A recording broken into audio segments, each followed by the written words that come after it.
It's Ask OG, where you ask a question and I provide a personalized response. Question: is closure a scam?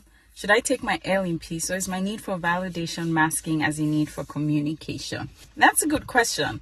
It is often the case in relationships, personal or even professional, that things don't work out as planned. We're human and flawed, as are those we relate with. Fallouts are unavoidable. And wanting to initiate a conversation after things have gone left doesn't sound like a bad idea. One helpful way to gain clarity is to ask, what do I really want? What am I hoping to achieve with this choice? Remembering that communication is a tool for conveying our thoughts and feelings, not a magic one for making others do what we want or converting them to our point of view, is helpful.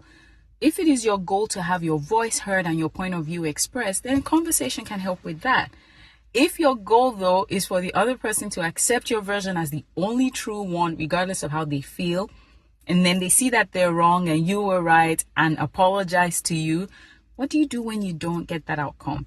Or maybe it's not your story you're looking to share, it's theirs you're looking to hear. You want to know why they did what they did, hoping that the knowledge will help you feel better.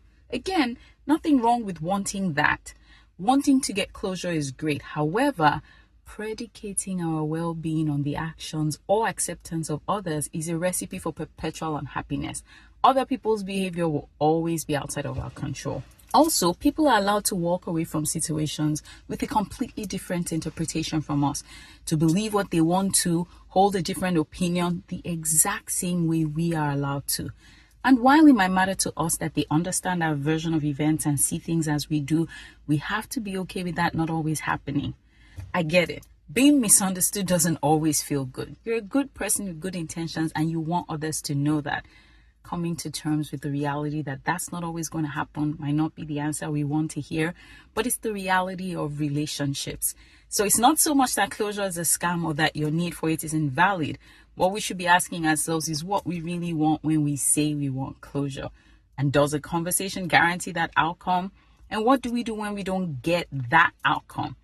Relating with others can be hard. The skills you need can be learned though, and it's my delight to teach you. So check out our resource library in the virtual village and our YouTube channel, where you'll find short explainer videos on a variety of topics. Untangledtogether.com is where you can learn more about my work. Have a question that hasn't been covered yet?